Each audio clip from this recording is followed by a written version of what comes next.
नमस्कार। Desert storm से मैं विमल शर्मा।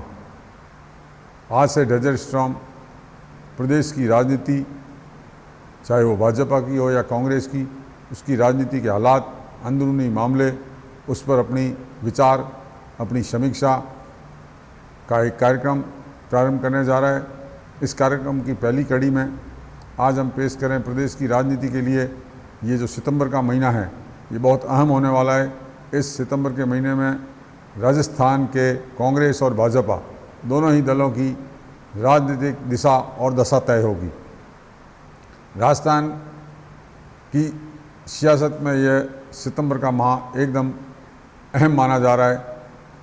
यूँ कहें कि इसका आगाज़ 2 सितंबर को ही हो गया है, जब राज्य के मुख्यमंत्री अशोक गहलोत ने पोकरण की यात्रा की, पोकरण रामदेवरा के दर्शन किए और भणियाणा में एक जनसभा को संबोधित किया। इस जनसभा के माध्यम से उन्होंने अनेक घोषणाएं की, अनेक शिलान्यास और उद्घाटन किए। उन्होंने अपने भाषण के दौरान जमकर केंद्र की सरकार को कोसा और अपनी मंशा और अपने बॉडी लैंग्वेज के से उन्होंने बता दिया कि वो फिलहाल वे राजस्थान से जाने वाले नहीं हैं। इसके अलावा इस महीने आज राजस्थान के पूर्व उप मुख्यमंत्री और पूर्व कांग्रेस अध्यक्ष और सियासत में अशोक गहलोत के धुर विरोधी सचिन पायलट का जन्मदिवस है। इस जन्मदिवस के माध्यम से उन्होंने अपनी मंशा जाहिर की। उनके समर्थकों ने जिस तरह से उनका अखबारों से लेकर सड़क तक जिस तरह से उनके समर्थकों ने अपनी ताकत दिखाई है, उससे ये इस महीने में तय होने वाला है कि आगे की दिशा क्या होगी। इसी प्रकार 6 दिसंबर को यानी आज ही भाजपा के प्रदेश अध्यक्ष सतीश पूनिया पोकरण यात्रा करने वाले थे। हालांकि ये यात्रा किसी कारण से स्थगित कर दी गई, मगर ये भी एक शक्ति दिखाने का और प्रदेश अध्यक्ष द्वारा अपनी ताकत दिखाने का दौरा था। इस धार्मिक यात्रा के माध्यम से वो प्रदेश में लोगों से जुड़ना चाहते थे। इसके साथ ही 8 से 10 दिसंबर तक जोधपुर में भाजपा का बहुत बड़े आयोजन होने वाले हैं, जिसमें अमित शाह, जेपी नड्डा जैसे दिग्गज शामिल होंगे।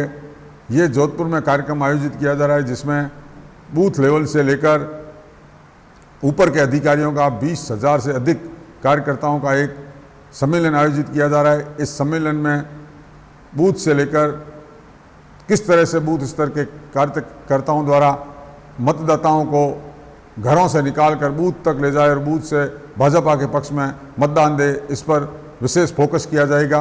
और एक तरह से इसके माध्यम से भाजपा 2023 के विधानसभा का शंखनाद यहीं से कर देगी। इसी के साथ ओबीसी की राष्ट्रीय कार्य समिति की बैठक का आयोजन भी जोधपुर में होने वाला है। कार्य समिति की बैठक के माध्यम से ओबीसी को भाजपा में साधने और भाजपा में पक्ष में करने का एक प्रयास माना जा रहा है। इसके माध्यम से चूँकि ओबीसी एक बहुत बड़ा वोट बैंक है, अगर वो पूरी तरह से भाजपा के पक्ष में आता है तो भाजपा को चुनाव में बहुत फ़ायदा होने वाला है। इसके मद्देनज़र कार्यक्रम आयोजित किया जा रहा है। जो जोधपुर में इतने बड़े 2 आयोजन हो रहे हैं, इस आयोजनों को लेकर राज्य के देश के जल शक्ति मंत्री और जोधपुर के सांसद गजेंद्र सिंह शेखावत का भी कद है, जो इस जोधपुर में आयोजित होने वाले भाजपा के सम्मेलन और कार्य समिति की ओबीसी की कार्य समिति की बैठक के माध्यम से बड़ा होने वाला है। उन्हें भी अपनी शक्ति दिखाने का मौका मिलेगा। जिस तरह से देश के प्रधानमंत्री नरेंद्र मोदी और अमित शाह का जिस तरह से उन पर वरदस्त है, उन पर जिस तरह से सॉफ्ट रहे हुए और जिस तरह से उनको अपना एक उनके प्रति स्नेह रखते हैं, उसको लेकर लगता है कि इसके माध्यम से भी वे इशारों में बता जाएंगे कार्यकर्ताओं को कि आगे आने वाले प्रदेश के चुनाव के बाद क्या होने वाला है। इसी महीने राज्य की पूर्व मुख्यमंत्री वसुंधरा राजे भी अपनी शक्ति दिखाने का प्रयास कर रही है। बीकानेर से वो बीकानेर संभाग से अपनी यात्रा प्रारंभ करने की जो उनकी संभावना है, उसके तहत कुछ दिन पूर्व उनके समर्थक 16 विधायक, पूर्व मंत्री, बीकानेर के कद्दावर नेता देवी सिंह भाटी से मिले और लंबी मंत्रणा करके गए हैं।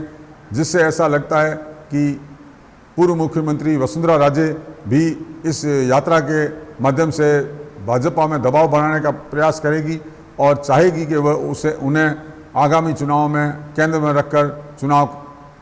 में रखा जाए।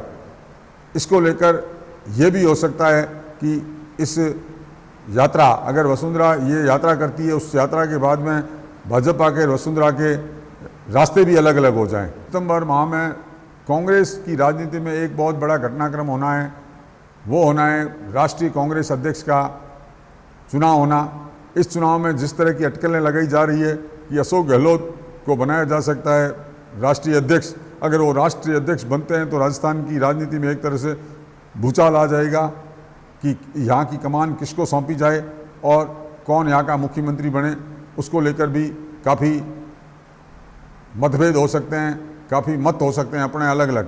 तो और अगर अशोक गहलोत अगर राष्ट्रीय अध्यक्ष नहीं बनते हैं तो वैसी स्थिति में सचिन पायलट जो अब तक हाशिए पर हैं, वे किस तरह से अपनी अगली रणनीति बनाएंगे, किस तरह से वो आगे चुनाव में जाएंगे, या उन्हें वापस प्रदेश अध्यक्ष बनाकर उनको ये जिम्मेवारी दी जा सकती है कि आगामी चुनाव में 2023 के चुनाव में अगर राज्य में कांग्रेस रिपीट होती है तो उनको ही मुख्यमंत्री बनाया जाएगा। इसको लेकर भी इस महीने बहुत कुछ होने वाला है।